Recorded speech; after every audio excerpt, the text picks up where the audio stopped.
하나님 말씀은 예레미야 9장 17절 말씀부터 26절까지 보시겠습니다. 예레미야서 9장 17절로 26절까지 한 절씩 교독으로 읽겠습니다. 만군의 여호와께서 이와 같이 말씀하시되 너희는 잘 생각해보고 곡하는 부녀를 불러오며 또 사람을 보내 지혜로운 부녀를 불러오되 그들로 빨리 와서 우리를 위하여 애곡하여 우리의 눈에서 눈물이 떨어지게 하며 우리 눈꺼풀에서 물이 쏟아지게 하라. 이는 시온에서 통곡하는 소리가 들리기를 우리가 아주 망하였구나. 우리가 크게 부끄러움을 당하였구나. 우리가 그 땅을 떠난 것은 그들이 우리 거처를 헐었음이로다 함이로다. 부녀들이여 여호와의 말씀을 들으라. 너희 귀에 그 입의 말씀을 받으라. 너희 딸들에게 애곡하게 하고 각기 이웃에게 슬픈 노래를 가르치라. 무릇 사망이 우리 창문을 통하여 넘어 들어오며 우리 공실에 들어오며 밖에서는 자녀들을 거리에서는 청년들을 멸절하려 하느니라. 너는 이같이 말하라. 여호와의 말씀에 사람의 시체가 분토같이 들에 떨어질 것이며 추수하는 자의 뒤에 버려져 거두지 못한 곡식단같이 되리라 하셨느니라. 여호와께서 이와 같이 말씀하시되 지혜로운 자는 그의 지혜를 자랑하지 말라. 용사는 그의 용맹을 자랑하지 말라. 부자는 그의 부함을 자랑하지 말라. 자랑하는 자는 이것으로 자랑할지니 곧 명철하여 나를 아는 것과 나 여호와는 사랑과 정의와 공의를 땅에 행하는 자인 줄 깨닫는 것이라. 나는 이 일을 기뻐하노라. 여호와의 말씀이니라. 여호와의 말씀이니라. 보라 날이 이르면 할례 받은 자와 할례 받지 못한 자를 내가 다 벌하리니 곧 애굽과 유다와 에돔과 암몬 자손과 모압과 및 광야에 살면서 살적은 깎은 자들에게라. 무릇 모든 민족은 할례를 받지 못하였고 이스라엘은 마음에 할례를 받지 못하였느니라 하셨느니라. 아멘. 하나님께서 예레미야 선지자를 통해 남유다가 장차 망하게 될 것이고 다른 나라에 포로로 잡혀가게 될 것을 말씀하고 있습니다. 19절 말씀에 보면 우리가 그 땅을 떠난 것은 그들이 우리 거처를 헐었습니다. 그 땅은 젖과 꿀이 흐르는 약속의 땅이고 이스라엘의 거처를 헐고 그 땅에서 내쫓은 그들은 바벨론을 가리키게 됩니다. 예레미야 선지자의 사역이 40년이었다는 점에서 40년 후에 이루어질 심판을 하나님께서 말씀하시는데 이스라엘이 받게 될 이 심판의 내용을 예고하는 가운데 우리가 주목해 볼 말씀은 22절 말씀입니다. 우리 22절 같이 한번 읽어볼까요? 22절 말씀 함께 읽겠습니다. 시작. 너는 이같이 말하라. 여호와의 말씀에 사람의 시체가 분토같이 들에 떨어질 것이며 추수하는 자의 뒤에 버려져 거두지 못한 곡식단같이 되리라 하셨느니라. 데자뷰라고 하는 말이 있습니다. 그러니까 데자뷰라고 하는 말은 내가 지금 겪고 있는 일이 이전에 한번 꼭 겪은 것 같은 그런 느낌이 드는 그런 상황을 가리키게 되는데 오늘 이 22절 말씀은 이전에 이스라엘 백성들이 들어본 말씀이고 겪었던 일이기도 합니다. 열왕기하 9장 37절에 이렇게 기록되어져 있는데 제가 읽어드릴게요. 그 시체가 이스라엘 토지에서 거름같이 밭에 있으리니 이것이 이세벨이라고 가리켜 말하지 못하게 되리라 하셨느니라.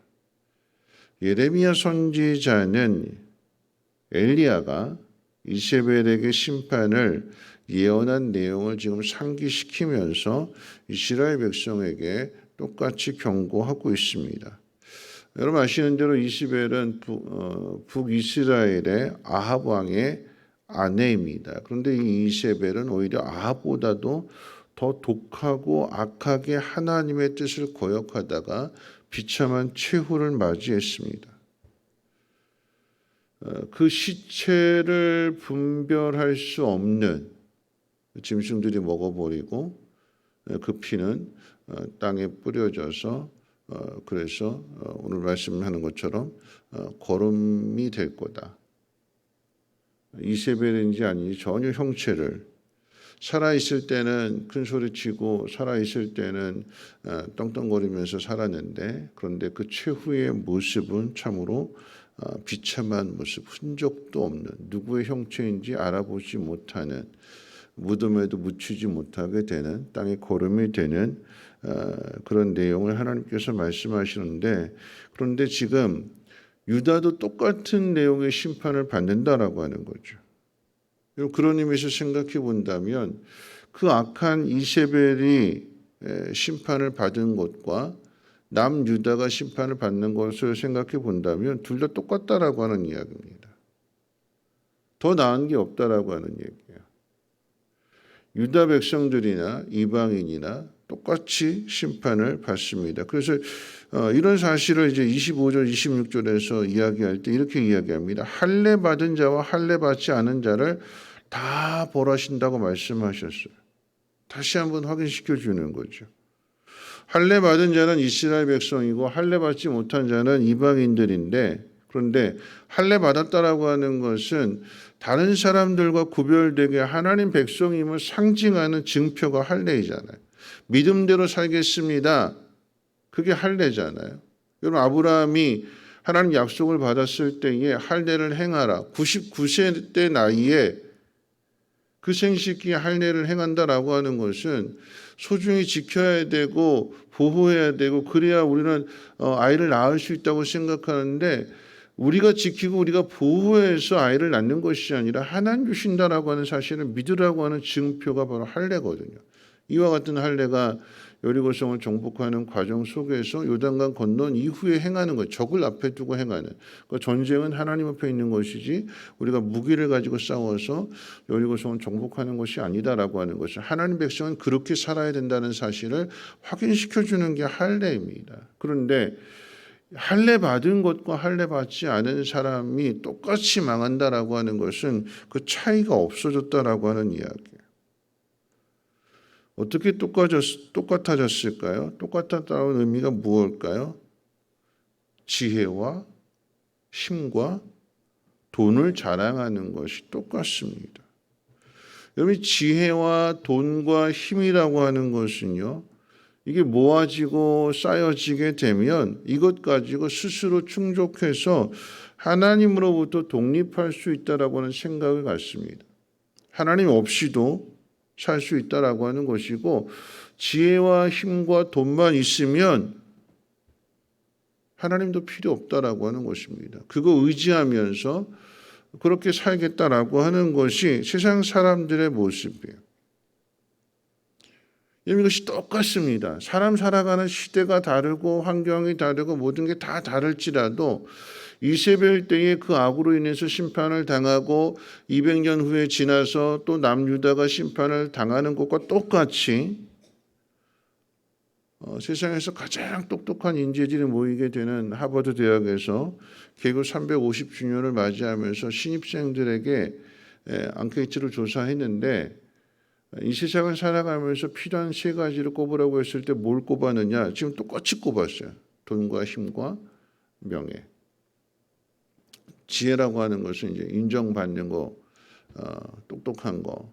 그걸 이제 명예로 똑같이 이야기하게 될 때에 이것만 있으면 인생을 행복할 수 있게 산다고. 전에 사는 사람도 그랬고 후에 사는 사람들도 그렇고 똑같이 결국 무엇이냐면 하나님 필요하지 않고 우리는 이것만 있으면 잘 먹고 잘 산다라고 하는 그것이 인생의 최고의 가치라고 생각하는 것은 사람이 다르지 않다라고 하는 것입니다. 그런데 예레미야 선지자는 말합니다. 지혜와 힘과 돈을 쌓아놓고 그것을 자랑하는 그 사람들 이것만 있으면 하나님도 필요 없다. 이것만 있으면 잘 산다라고 하는 그 사람들 결국 이 세 가지가 하나님의 심판을 막을 수 없다라고 하는 것을 오늘 본문이 가르쳐주는 것입니다. 이세벨의 이야기도 마찬가지고요. 많은 힘을 가지면 많은 부를 가지고 있으면 그러면 심판도 막을 수 있다. 근데 예수님 말씀하셨잖아요. 창고를 헐고 더 크게 지으리라고 한 사람에 대해서 오늘 밤에 하나님께서 그 영혼을 불러가시면 그 남은 그거 쌓아놓은 그 모든 것이 다 누구의 것이 되겠느냐. 그거 쌓아놓고 그거 모으고 그러면서 남들에게 베풀지 않고 인색하게 살다 결국은 욕만 먹는 거예요. 욕만. 세상 사람들로부터 저렇게 살면 안 된다라고 하는 부정의 교훈만을 남겨주고 떠나가게 되는 것입니다. 여러분, 지혜와 돈과 힘을 자랑하는 삶을 살아간다면 이세벨과 나을 것이 하나도 없다라고 하는 얘기예요. 지혜와 돈과 힘을 자랑한다라고 하는 것은 자신을 위해서, 자기 자신을 위해서 모으고 쌓는 사람을 가리킵니다. 결국 자랑하는 거잖아요. 땅이 얼만큼 있고 재산은 얼만큼 있고 그 모든 것들을 다 자랑하는 것. 근데 그것이 하나님을 기쁘시게 하는 것과 상관이 없는 거잖아요. 여러분, 예레미야 선지자가 이야기하는 것이 무엇인지 우리는 귀 기울여 들어야 되는 것입니다. 그렇게 모으고 쌓는 사람들, 이세벨처럼 자랑하는 모든 것이 흔적도 없이 사라지게 될 것이고 그 인생은 그저 땅의 거름만 될 것입니다. 우리의 인생이 땅의 거름만 되고 흔적도 없이 사라지는 그런 인생을 살아서는 안 되는 거죠. 여러분, 그렇다고 해서 돈과 지혜와 이 힘을 갖지 말라라고 하는 의미가 아닙니다. 여러분, 중요한 것은 방향입니다. 방향. 무엇이 먼저냐라고 하는 것을 생각해야 되는 것이고 이 지혜와 돈과 힘을 어디에 사용해야 되느냐라고 하는 거죠. 지혜와 돈과 힘이 필요한 이유는 오늘 예레미야 선지자가 말씀해 줄 때에 사랑과 정의와 공의를 행하기 위해서 그것이 필요하다라고 하는 것입니다. 이 사랑과 정의와 공의는 어떻게 행할 수 있는가? 하나님을 아는 데서부터 시작된다고 그랬어요.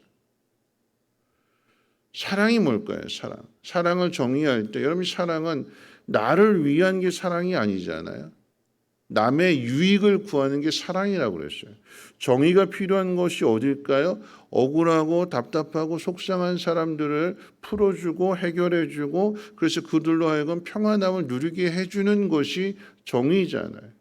공의도 마찬가지인 거예요. 공평하게 똑같이 가진 자나 없는 자는 하나님의 사랑 안에서 하나님의 뜻 안에서 하나가 되어지게 되는 것. 공평하게 하나님 우리에게 맡기신 거거든요. 맡기신 거. 내 것이 아니잖아요. 하나님 맡기셨다면 이것을 잘 사용하다가 그래서 하나님 부름 받았을 때에 그래서 그것이 우리에게 증거가 되는 것이고 도움받은 사람들이 내가 이런 도움 받았습니다. 내가 이런 사랑 받았습니다. 저 사람이 나한테 그렇게 해줬습니다. 그게 예수 믿는 증거가 되어야 되는 것이고 말씀 따라 산 증거가 되어야 되는 것입니다. 이런 말씀을 마칠 텐데요. 하나님을 바르게 아는 사람이 올바른 사랑을 하고 정의롭게 살고 공의를 행하게 됩니다. 하나님 그 일을 기뻐하신다고 그랬어요. 우리 인생은 하나님을 기쁘시게 하는 삶을 살아야 되는 거죠. 그런데 하나님을 기쁘시게 하지 않는 삶, 자기 자신을 위하고 자기 자신을 기쁘게 하는 삶을 살아간다면 세상 사람들과 다를 바가 없습니다. 그래서 어떻게 말씀하시는 거예요? 할례 받은 사람이나 할례 받지 않은 사람이나 삶이 똑같다면 똑같이 망한다라고 하는 거죠. 다를 바가 없습니다. 우리 이세벨 욕하잖아요. 어떻게 악하게 그렇게 살 수 있는가? 어떻게 그렇게 욕심을 내어서 남편 아합이 나봇의 포도원을 탐할 때에 전전긍긍 가는 모습 보면서 어떻게 그렇게 나봇을 처참하게 죽이고 그것을 빼앗아서 남의 것을 착취하고 그렇게 줄 수 있겠는가? 근데 하나님 알지 못하면, 하나님 뜻대로 살지 못하면 우리도 이세벨과 다를 바가 하나도 없습니다. 교회 바깥에 있는 사람이나 교회 안에 있는 사람이나 하나님의 뜻대로 살지 않는다라고 하면 다를 바가 없고 똑같다라고 하는 거죠. 우리가 어떻게 살아야 되는가? 여러분, 돈을 모으고 힘을 모으고 지혜를 모으기 위해서 살아가는 것이 아니라 하나님의 뜻을 알고 사랑하려고 하고 정의와 공의를 나타내려고 한다면, 그러면 하나님께서는 그에게 지혜를 주시고 힘을 주시고 돈을 주시는 거예요. 무엇이 먼저일까요? 내가 하나님 뜻대로 먼저 순종하는 게 먼저예요. 돈 쌓아놓고 해야지 이게 아니라, 지금은 악착같이 벌고 악착같이 모아서 좀 노후를 좀 편안하게 만들어 놓고 그때 가서 주의 일을 해야지, 그 전에 하나님 불러가시면 어떡해요? 내가 얼만큼까지 살겠다, 그건 내 생각인 거죠. 하나님 뜻대로 살지 않으면, 하나님 영광 나타나지 않으면 하나님 오늘 밤에라도 우리를 데려가실 수 있다라고 하는 거잖아요. 그럼 무엇으로 증거할까요? 우리에게 인생을 하나님 허락하셨을 때, 시간을 주셨을 때에 우리에게 중요한 것은 우리 힘으로 뭔가 모으는 게 아니고 하나님 뜻대로 행하게 될 때에 하늘 문을 열어주셔서 우리를 통해서 그것이 세상으로 흘러가게끔, 그러니까 우리는 그 통로 역할을 하는 거예요. 통로 역할, 청지기 역할. 하나님 기뻐하시는 그 일에 우리가 사랑을 드러내고 공평과 정의를 드러내는 그 일, 무엇보다도 내 삶이 하나님 앞에 기쁨이 되어서 많은 사람들이 우리의 믿음에 대한 증거가 되었으면 좋겠습니다. 그렇지 않으면 경고해요. 그렇지 않으면 이세벨처럼 흔적도 없이 그저 땅에 거름만 될 뿐이다. 우리의 인생을 어떻게 살아가야 될 것인가? 많은 사람들에게 기쁨이 되는 것이 곧 하나님 앞에 기쁨이 된다라고 하는 것을 기억하시고, 오늘도 사랑하는 일에, 섬기는 일에 힘쓸 수 있는 귀한 직분자들 되시기를 주님의 이름으로 부탁을 드립니다. 우리 찬송가 595장 함께 찬송합니다.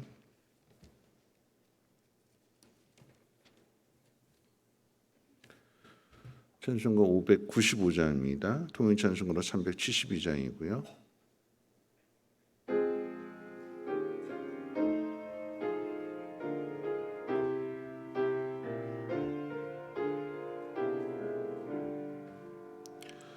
나 맡은 본분은 구주를 높이고 문영원 구원 얻도록 잘 인도함이라. 부르심 받들어 내 영제 섬기며 구주의 뜻을 따라서 내 정성 다하리. 주 앞에 모든 일 잘 행케 하시고 이후에 주님 배울 때 상 받게 하소서. 나 항상 깨어서 늘 기도드리며 내 믿음 변치 않도록 날 도와주소서. 아멘. 오늘 말씀 생각하면서 함께 기도하실 텐데요.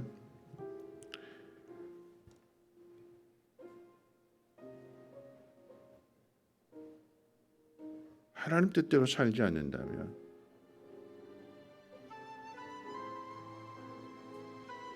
이 땅에 그저 거름만 된다라고 하는 거죠.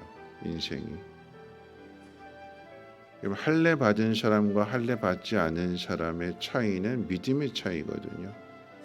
하나님을 신뢰하고 하나님의 뜻에 순종하는 삶을 산다라고 하는 것이 할례 받은 이스라엘의 구별됨이고 특별함이었는데, 근데 믿음대로 살지 않고 하나님 뜻대로 살지 않는다라고 하면 다를 바가 없다라고 하는 것이고, 그러면 똑같이 하나님의 심판을 받을 수밖에 없습니다. 여러분, 우리의 삶의 목적은 힘과 돈과 지혜를 모으고 쌓는 데 있는 것이 아니라, 그걸 자랑하려고 하는 데 있는 것이 아니라, 그것을 잘 드러내고 나타내고 흘려보내고, 그래서 많은 사람들에게 유익을 주는 것, 많은 사람들의 기쁨이 되는 것이 하나님의 기쁨이 되는 것이라고 그랬습니다. 그 일을 행하면 하나님은 이 모든 것들을 더해 주시는 것입니다. 오늘 우리의 삶이 하나님의 뜻대로 사는 삶이 되게 해달라고, 오늘 이 하루도 사랑하며 공평과 정의를 드러내는 복된 삶이 되게 해달라고 함께 통성으로 하나님 앞에 기도합니다. 거룩하신 하나님, 감사합니다. 오늘도 하나님 말씀을 듣습니다. 하나님, 시대가 다르고 사람들이 다르지만 하나님을 멀리하고 하나님 뜻대로 살지 않는 사람들의 모습은 똑같습니다. 이세벨이 망했는데 그 교훈을 깨닫지 못하고 똑같은 길을 걸어감으로 인하여서 남유다도 망하게 됩니다. 이세벨은 이방 여인이고 남유다는 하나님 백성이며 다윗의 자손인데 하나님 그들도 똑같이 망하게 되는 것은 믿음을 저버렸기 때문이고 하나님을 기쁘시게 하는 삶을 살지 않았기 때문임을 하나님 우리 모두가 다 깨닫기를 원합니다. 돈을 모으고 힘을 모으고 지혜를 얻기 위해서 살아가는 것이 아니라 하나님, 우리가 하나님 기뻐하시는 뜻을 향하여 사랑과 공평과 정의를 이루고자 할 때 하나님은 그곳에 지혜를 주시고 힘을 주시고 돈을 주심을 하나님 깨닫게 하여 주셔서 무엇이 먼저인지를 잘 분별하게 하옵시고 하나님 뜻대로 행하는 것이 먼저가 될 때에 하나님께서 하늘문을 열어주시고 신령한 복을 채워주시고 천하청지기로서의 삶을 감당케 하시는 것임을 하나님 깨달아 알게 하옵소서. 오늘 이 하루도 하나님 힘쓰게 하시되 사랑하는 일에 힘쓰게 하여 주시고 섬기는 일에 힘쓰게 하여 주시고 공평과 정의를 이루는 그 일에 억울하고 답답하고 속상한 사람들 도와주고 그들을 이끌어주고 그래서 하나님 앞에 기쁨이 될 수 있는 우리의 복 있는 삶이 되게 도와주시옵소서. 연약한 우리의 믿음을 새롭게 하여 주시고 강하게 하시고 먼 훗날의 일이 아니라 하나님 나를 자랑하는 일이 아니라 하나님을 자랑하는 일에 힘쓸 수 있는 지혜의 사람들 되어지게 도와주시옵소서. 오늘도 나에게 주시는 그 음성에 귀 기울이게 하시고 하나님 뜻 가운데 순종하게 하옵소서. 내일 일 알지 못합니다. 장담할 수 없습니다. 하나님 교만하지 않게 하시고 겸손하게 하나님의 뜻을 이뤄갈 수 있는 복 있는 사람들 되게 하옵소서.